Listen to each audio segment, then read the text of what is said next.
The Friends have a couple of other programs coming up soon. One is Wednesday night, March 3rd. Members of the Friends who want to get tickets can do so at a discount for a performance by Evelyn Glennie. She is a well-known percussionist. Now, I go back to remember Gene Krupa was my percussionist, but that's dating me. She has been on public radio. She's a Scot, and the program is at 7:30 in Booker Hall of Music.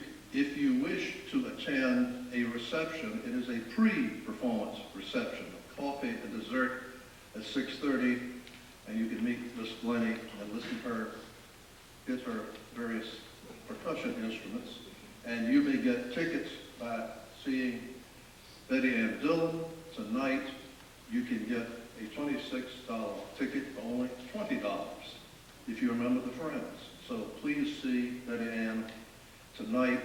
I think the deadline is Thursday, but see her tonight if you like tickets. The other program we have is scheduled for March the 29th, a Monday. It's at a strange time, 4:30 p.m. We had to move it up because of a conflict. The question on the campus this year is, who knows what question to ask? I think that's about it. What our program is going to revolve around is who knows what questions to ask during a presidential election. The participants will be 3 journalists who have covered politics for years. One is Jeff Shapiro of the Richmond Times-Dispatch, who has covered state government and politics for 20 years. Another is B. Drummond Ayers Jr., a former Times-Dispatch reporter, a former national correspondent of the New York Times.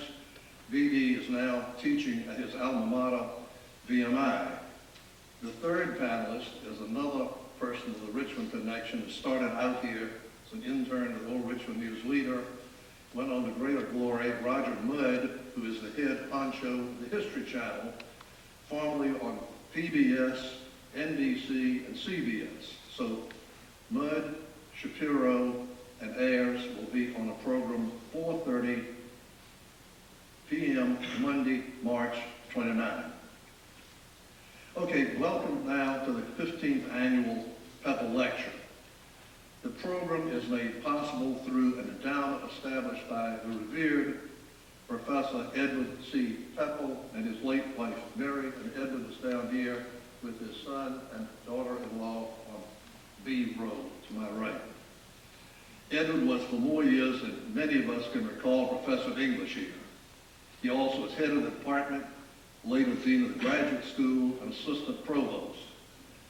These days, I am told a faculty member's class load may be as much as 6 hours, or maybe even 9. Edward recalls when it was nothing but teach 12 or 15 hours a semester. That was normal. Our speaker tonight is one of our own. Nelson Lankford received his bachelor's degree in history here in 1970 and his doctorate from Indiana University in 1976. I found that he also has a Master of Business Administration from Indiana. Nelson is Director of Publications and Scholarship for the Virginia Historical Society and edits its quarterly, the Virginia Magazine of History and Biography. He has edited 2 books that concern one Private Robert Knox Snedden, a Union soldier who was a New York map maker and then a Confederate prisoner in the Civil War. He is also the author of a superb biography, which I encourage everybody to read, by David K.E. Bruce, who was an esteemed ambassador to 4 capitals, and the book is called The Last American Aristocrat. But tonight, Nelson will discuss his acclaimed Richmond Burning, an account of the last days of the capital of the Confederacy.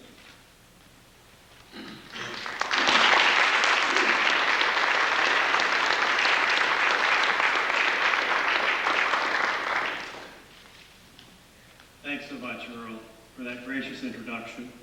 And it's a pleasure to be here, especially with this group, with the Friends of the Library. I'm honored to be asked to give this talk. Ed and Mary Pepple have done so much for the university. It's just a special treat for me to give the Pepple Lecture. And I must say that Ed and I are members of a very small and select group It's a little literary group in town. It has about 25 members, and we meet 8 times a year, and somebody gives a paper, somebody gives a book review, and we have dinner. And it's been a great pleasure over the years to sit at Ed's feet in the club. We have no other name. But it's also a great pleasure to speak to the Friends of the Library who do so much for the undergraduates and graduate students here. I'll get very nostalgic when I think back on my undergraduate days, all the hours spent in Boatwright Library, especially during my senior year in the History Honors Program after I met the woman who became my bride now for 32 years, Judy.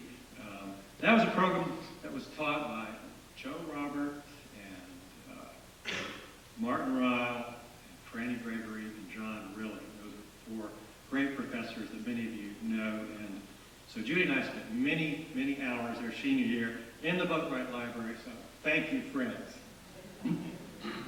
I've been very fortunate in the reviews I've received of Richmond Burning, and for that I'm very grateful. And like most honest writers, I do pay attention to what critics say. I never believe a writer who says he doesn't care about reviews or what critics say. They're lying. But so far, I've been very fortunate. I haven't received a review like the one that Ambrose Bierce wrote, a now forgotten book, over 100 years ago. And his review in its entirety said this: "The covers of this book are too far apart." I hope you'll think a little more kindly of my book than that 30 or 40 minutes from now. Let's see if the technology works. It's April the 15th, 1865, nearly 2 weeks after the Great Fire. The river's at flood stage and the rain falls in torrents. Even so, thin streams of smoke still rise from the ruins. The horseman rides slowly through the gloom. He's careworn, fatigued, soaked to the skin, but he's almost reached his destination. 6 days after Appomattox, Robert E. Lee returns to Richmond. He reaches the south bank of the river where the bridges had spanned the James. All that remains now are fire-blackened stone piers that march across the water. And you can see them here, photographed from the south, from one of the mills that escaped the fire. As Lee looked on, tottering brick chimneys and piles of rubble stretched all along the waterfront. Richmond's commercial might lies in ashes. Buildings could be replaced, but not people. Hardly a household in the city escaped untouched after 4 years of war, as shown by hundreds of wooden headboards at Hollywood Cemetery. The toll of deaths on both sides would weigh on the broken hearts of the survivors for as long as they lived. Bitterness would last for generations to come. As Lee looked on this grim scene laid out before him, he must have been moved, but we don't know his thoughts. Still, it would only have been natural for him to wonder at this appalling view, what had happened and why. Well, really to understand why it happened, we'd have to go back to the causes of the war, not just its outcome. But there isn't time for that this evening. Besides, that's the subject of my next book. So this evening I'd like to give you a brief survey of what happened in Richmond at the end of the Civil War from late March to mid-April 1865. For the people of Richmond, that brief time turned their world upside down. It overshadowed everything that had come before in their city, and it influenced everything that followed. As you all know, it still resonates today. But it's not just a Richmond story, it's a story that embraces our whole history as a nation. Think about it. The South abandons its capital, the Confederate Army retreats, the city burns, slavery ends, and Abraham Lincoln himself walks through the smoking ruins. And all of that happened within 48 hours. It doesn't get any more dramatic than that in American history. But it's important not just because it's dramatic, it's important because all those things that happen right here in Virginia's capital city help make us the nation we are today. Now, I'd like to make two general points. First, despite the title of the book, Richmond Burning, It's about more than just the fire. It's about the city at the end of the war and under the first few weeks of Union occupation. But I'll focus tonight mostly on the most dramatic part, the fire. Second, and more important, the book is about people and about how they experienced the dramatic events that overtook them here. It's about their individual stories, and good history is storytelling, isn't it? So I'd like to tell some of the stories about those people and hope you get a feel for what it was like for them to be here in April of 1865. Background. By 1865, the war had come down to the fate of a single city, or so it seemed to Richmonders. This panoramic shot was taken from Church Hill, looking up Gray Street to the west, and you can just make out the Capitol on the horizon at the top. As spring approached, Richmonders could see no hope. Union armies ranged at will across the South. Confederate desertion skyrocketed. The last Atlantic port for blockade runners was closed. Since the previous summer, the armies of Grant and Lee concentrated across central Virginia, like this Pennsylvania Cavalry Regiment outside Richmond, and this Union artillery battery nearby. The physical stamp of war was everywhere. Trenches slashed the earth in a 40-mile arc that stretched from northeast of Richmond down to Petersburg. Massive earthworks stripped bare hundreds of acres and consumed entire forests of pine and hardwood. In Richmond, General Richard Ewell was the local Confederate commander. Under him, Major Isaac Carrington, this man, was the provost marshal, and he had an important role to play.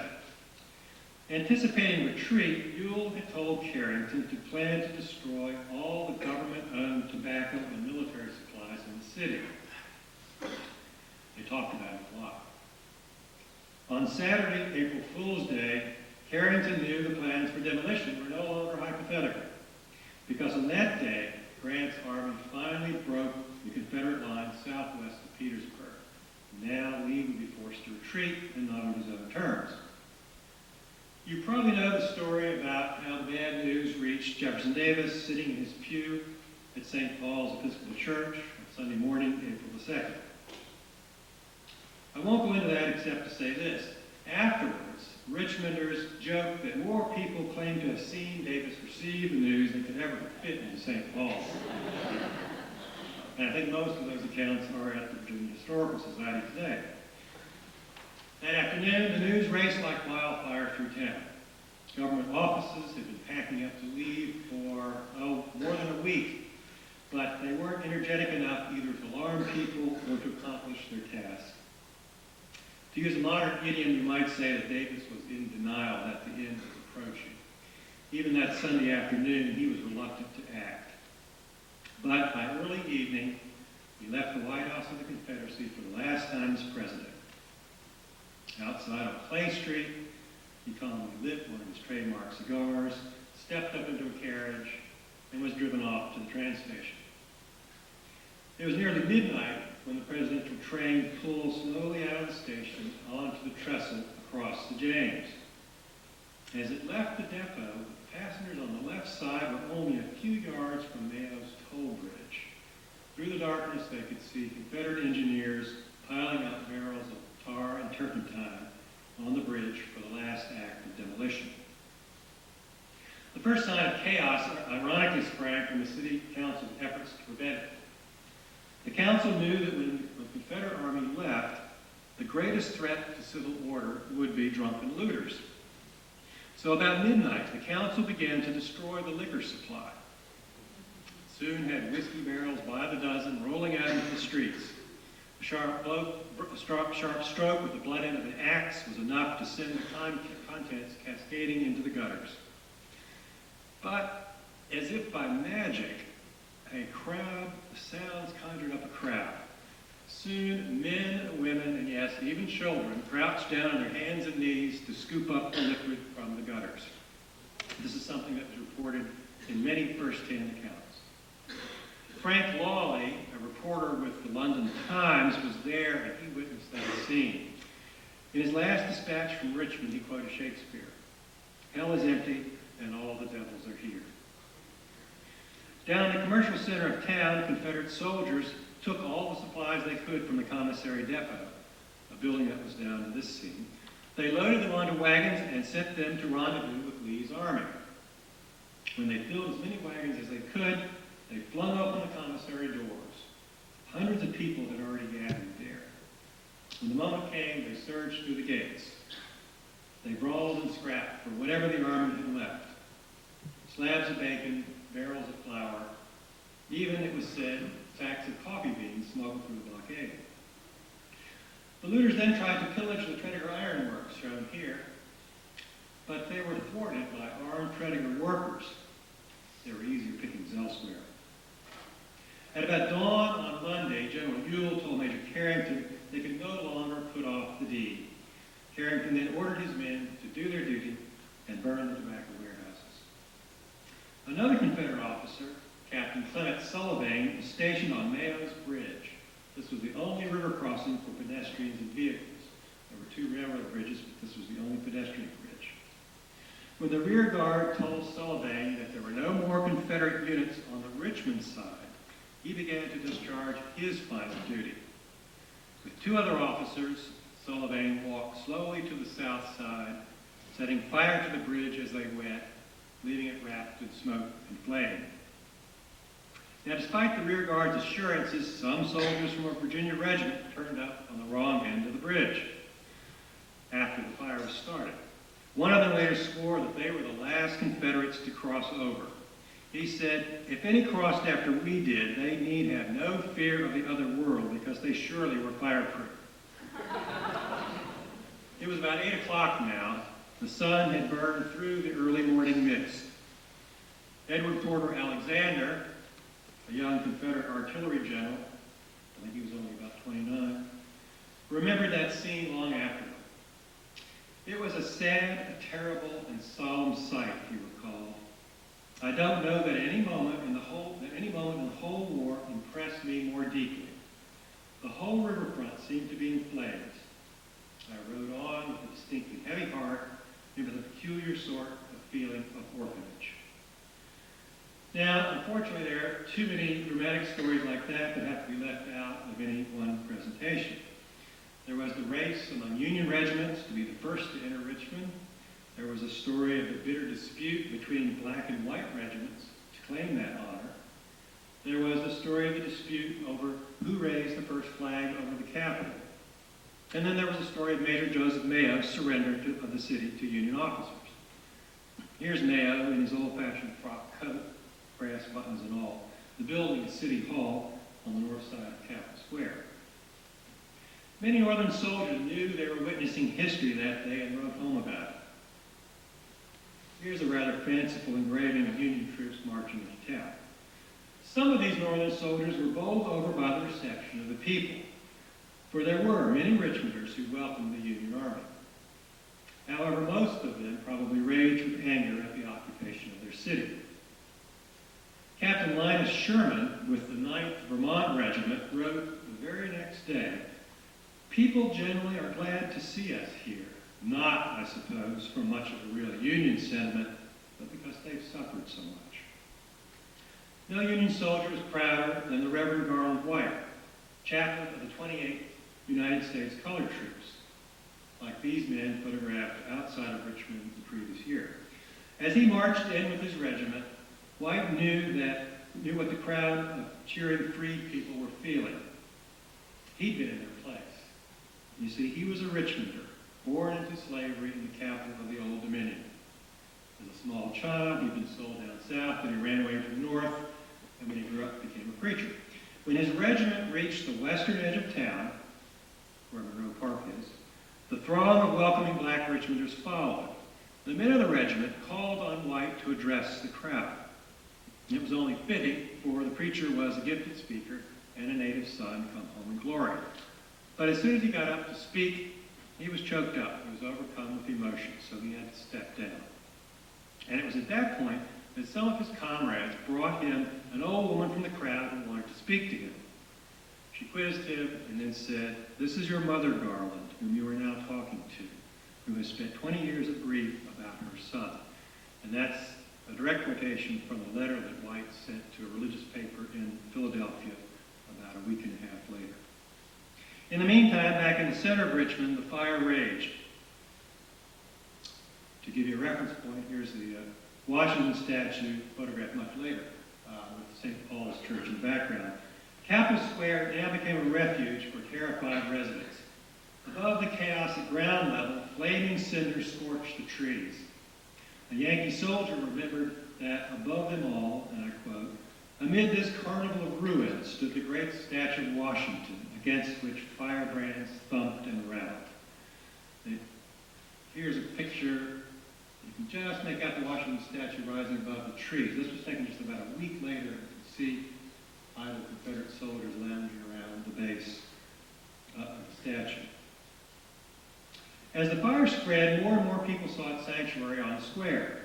Merchants who lived above their stores near the Capitol tried to salvage a few possessions by dragging them there.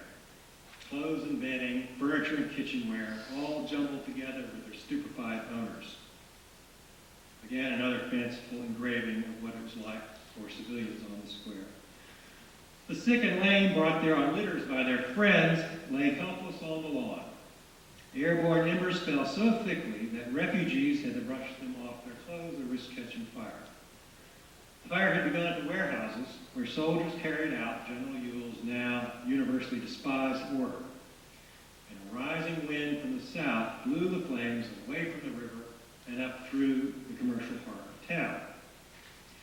To an eyewitness, the sun shone through the smoke, and I quote, "like a great beacon of woe, or the awful, unlashed eye of an avenging deity."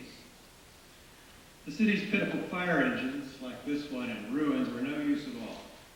The flames spread so quickly that before the Union Army arrived, most people looked on the site helpless and paralyzed. One resident recalled a death-like silence that day. No cries of fire, she wrote. No ringing of fire bells. No rattling by of engines. Not even the shriek of women and children, for all seemed dumb with terror and shrank pale and mute into their dwellings. General Godfrey Weitzel, who was the Union commander on the spot, took up a position on the platform of the Capitol to assess the situation. From there, he and his staff looked down on what one of them later called a gigantic crater of fire. By then, in the middle of Monday morning, April the 3rd, the fire was out of control and threatened the whole city. At the foot of the square, only the stone custom house survived. It's still there today. Flames reduced every building around it to ashes and rubble. None of the banks escaped. Not the Bank of the Commonwealth, not the Farmers Bank, not the Bank of Virginia, not the Exchange Bank, where the governor's wife had just put the state-owned silverware for safekeeping. A Confederate office worker counted them up 2 days later. The burnt district, he cried, includes all the banks, money changers and principal speculators and extortionists. This seems like a decree from above. Here's the facade of the Exchange Bank. They saved the columns and the facade, built another bank behind it, pulled that bank down in the 20th century, built another building behind that same facade, then pulled that building down, and they moved the columns out to the site of the old Confederate Soldiers' Home, which is where the Virginia Museum of Fine Arts and the Virginia Museum are today. But then, in its wisdom, in the late 1950s, the Commonwealth of Virginia took those two columns and ground them into granite chips. The historic preservation sidebar. An hour or so after the Union Army arrived, fire at the arsenal began to set off thousands of artillery shells. And this just made matters worse for the Union soldiers trying to fight the fire. The newspapers were prominent victims of the fire, including the stridently pro-Confederate Richmond Examiner. The editorial in the Examiner's last issue said, "We cannot disguise the probability that Richmond may soon be in the hands of the enemy." By the time anyone read those words, the lead pipe in which they had been set was melting in the inferno. By the time the Union Army began to fight the fire in a systematic way, nothing could be done for the stores close to the waterfront, or for the bridges, by then dropping into the river with great hissing splashes, span after span. And in this dense photograph. You can see in the upper left the piers of Mayo's Bridge and then the ruins of Gallagher's Mill beyond on the horizon. The soldiers finally saw their efforts begin to succeed about noon on Monday in one sector. That's when they blew up the bank to prevent the fire from spreading farther to the east. Everywhere else, they had to wait for the wind to die down. Complete mastery didn't come until that evening. Small fires flared up for days to come, and the smoke lasted for weeks. By the time the fire burned itself out, hundreds of buildings had disappeared. Maybe 800, maybe 1,000. The view down to the river was an appalling vista of smoking ruins, blackened walls, and broken chimneys. In fact, though, only about 10% of the area of the city burned. You can see it colored in black in this map sold by a very enterprising newspaper, one that survived the fire. They put this lithograph out a week after the fire and sold it as a souvenir to Union soldiers. But it was annoyingly printed with south at the top, so if you rotate it, you get a better orientation of what, that's a more recognizable view of Richmond. And you can see, even though this map doesn't include the whole city, only about 10% of the area burned. But if just 10% burned, that area included 9/10 of the business district. So all the jobs went up in smoke. The 12th New Hampshire Regiment battled the flames all Monday afternoon. Bone-tired Captain John Prescott summoned up the energy to scribble in his pocket notebook that same night, and I quote, "The inhabitants thank us for our efforts, while they curse their government for setting the fire." Now, Prescott's words weren't just wishful thinking by a weary Yankee soldier. They were that, but they were more. Richmonders, even staunchly Confederate ones, agreed with him. Susan Hoag was the wife of Presbyterian minister Moses Drury Hoag, a fervent Confederate and pastor of Second Presbyterian Church. A devout Confederate, Susan Hoag was certainly no friend of the North, but even she conceded, and I quote from a letter she wrote a day later, "The Yankees put a stop to looting and made the Negroes work to put the fire out, and they worked hard themselves." I think one of the most dramatic pictures is this one. It shows Union cavalry horses tied up to the iron railing at the foot of Capitol Square, and you can see the smoke rising from the ruins looking south. But gratitude certainly didn't mean political conversion. Far from it. Susan Hoag and her Confederate neighbors could, at the same time, and without blinking at their contradictory opinions, be grateful that the Yankees fought the fire, blame Jefferson Davis for causing it, and still pray that Lee would return with a flaming sword and drive the enemy from their city. And they did blame Davis, even though it was the wind that spread the fire set by Confederate soldiers following the military chain of command. The Union commander, General Godfrey Weitzel, knew he would move temporarily out of contact with headquarters when he reached Richmond. That's because his field telegraph corps, which used wagons like this one, didn't bring enough wire into the city on the first night. But it was a small problem. All Weitzel had to do was send a courier back 3 miles to his headquarters of the night before and be an instant touch by telegraph with Grant's headquarters and with Washington, D.C. We take instant communication for granted today, but it was a fact in 1865, too. And you can imagine just how electrifying it was when it was a pretty brand new thing then. In Washington, the Capitol Dome had been completed recently, and a large crowd gathered outside the War Department and called on the Secretary to address them and to read Weitzel's cable from Richmond over and over again. Thanks to the telegraph, this was only a few hours after Weitzel dictated that telegraph, watching the fires consume the business district in Richmond, just a few hours later. As they listened, the crowds in Washington cheered reports of each Union success. They cheered loudest for news that Richmond was on fire. When they heard that Union soldiers were helping put out the flames, they yelled, "Let it burn, let it burn." By nightfall, fireworks lit up the sky in Washington. People celebrated with military bands and church bells. The White House and the Capitol were ablaze with light. Chinese lanterns and illuminated signs decorated the banks. They'd been preparing this for a while. And by the way, these signs also highlighted the percentage yield on war bonds showing that patriotism and profit were not contradictory. At the Treasury Department, a gas-lit sign displayed a giant greenback, the almighty dollar triumphant. The message reached New York City by telegraph the same day, too. The stars and stripes covered every public building and most private ones. Here's another engraving showing people celebrating that day on Wall Street. Thousands cheered, danced, and shouted themselves hoarse. Then, with the chimes of Trinity Church sounding in the air above them in an extraordinary outpouring of emotion, thousands took off their hats and in unison sang the doxology.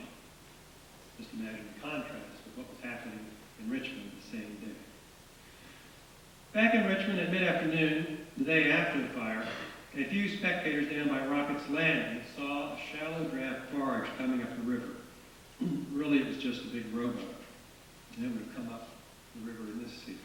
With its 12 oars flashing in the sunlight, it approached the shore bearing an unmistakable figure. He was dressed in black. Black trousers, a long black overcoat, and a tall black silk hat. Abraham Lincoln had come to Richmond. Now here's another great story I'll have to condense. You could write a whole book just about it.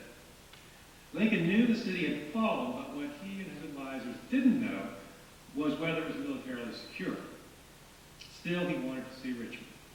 He was already at Grant's headquarters at City Point, which is now Hopewell, so he wasn't that far away. So he set out from City Point with a fleet of gunboats for the journey upriver. But one by one, the gunboats had engine trouble, or they ran into obstructions, or they were too wide to pass by Confederate barriers in the river. But Lincoln refused to turn back, even though it meant going the last few miles in a big rowboat, even though it meant leaving behind his security detail. All those officers could do was stand on the decks of their stranded gunboats and wring their hands as the president disappeared upriver. You can imagine what would happen to the Secret Service today. Once ashore in Richmond, the president's party picked its way through the ruins.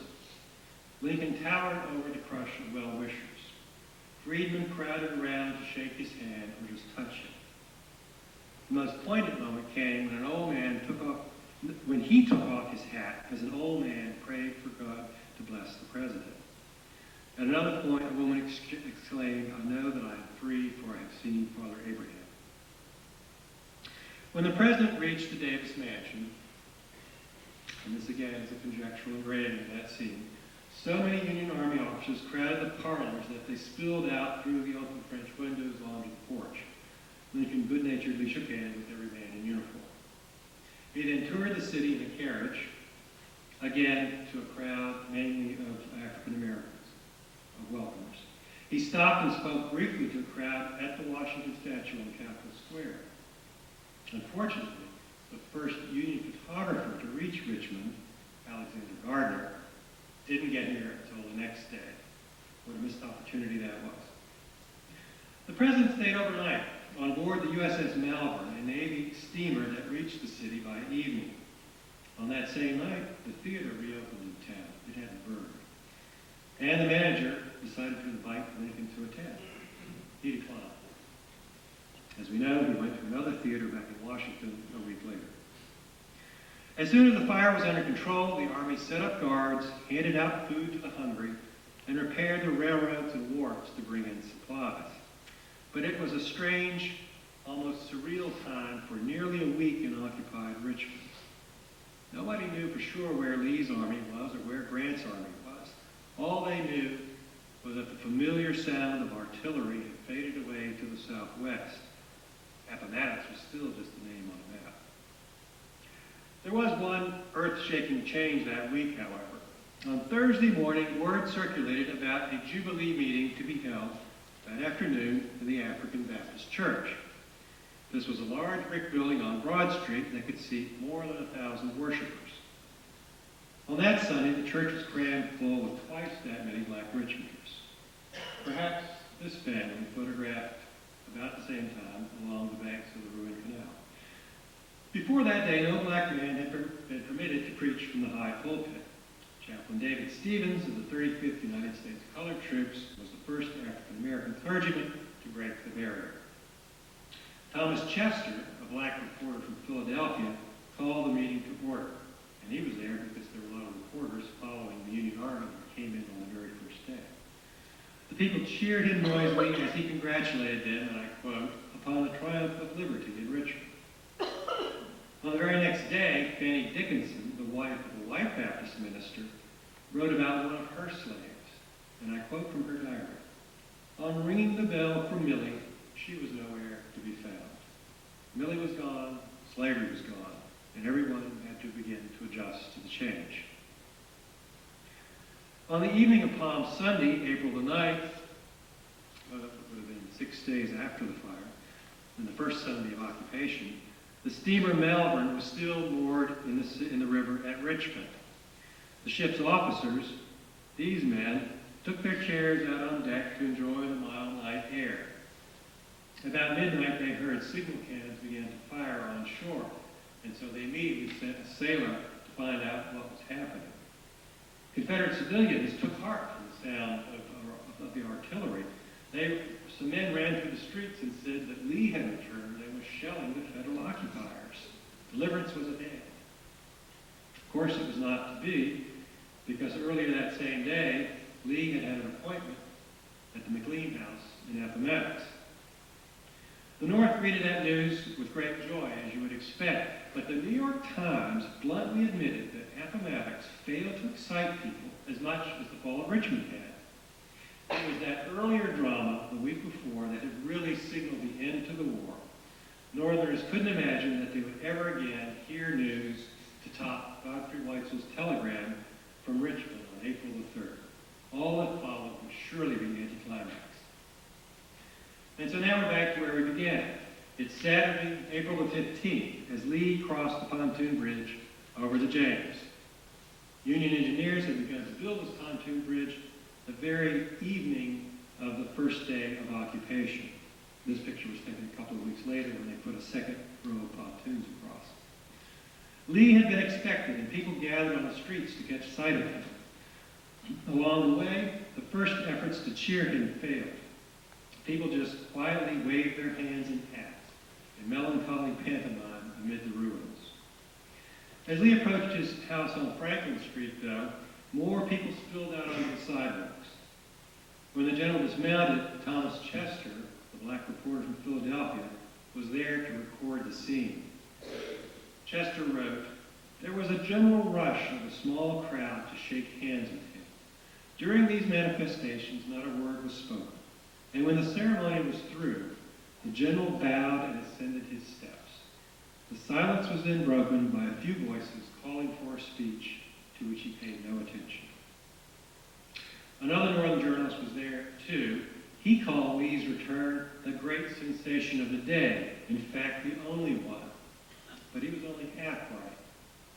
The spectators didn't know it, but at the same time they were greeting Lee, shocking news flashed down the military telegraph lines.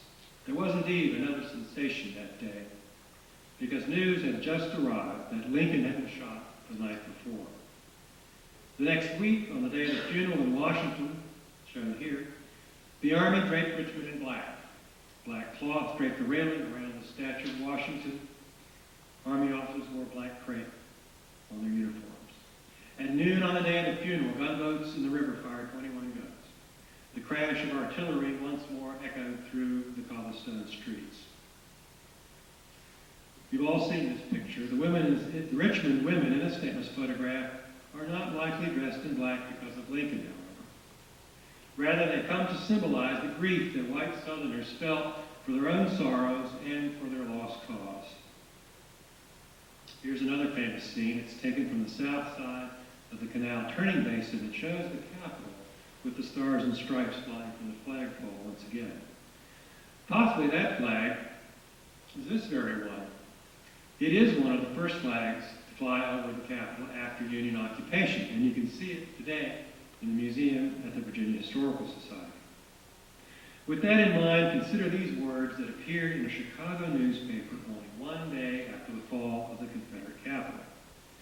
The editor proclaimed that, and I quote, "The golden age of America will date from the 3rd of April, 1865, when the flag of the Union was restored upon the battlements of Richmond. The future henceforth is full of the promise of greatness to America and freedom to the world. Perhaps that Chicago editor was right, but defeated Southerners couldn't share his expansive vision, not just yet. For a long time, they embraced the curse pronounced by the Richmond Daily Dispatch on the eve of that paper's destruction in the fire. After what has occurred for 4 long years, the Dispatch's editor hissed, the future unity of America is a dream of maniacs. The future unity of America is a dream of maniacs.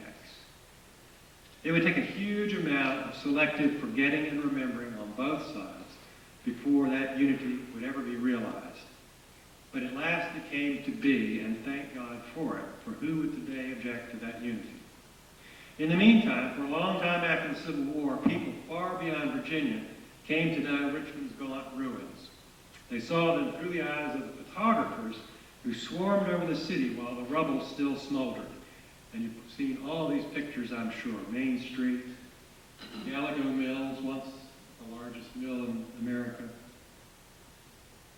The canal turning basin with the burned warehouses, and a panorama shot from Gambler's Hill looking down to the ruins of the arsenal and the river below. And people recognize the stricken city through this immensely popular, if fanciful, print by Currier and Ives, showing Confederates fleeing across Nails Bridge at the head of the flames. These views were stamped into national memory. For a long time, Richmond in ashes signified loss to the south and failed rebellion to the north. The Civil War was a paradox. That it happened at all, marked the utter failure of American politics. We can't get around that. But the outcome made possible the ultimate redemption of our great democratic experiment, the modern United States of America. Thank you very much.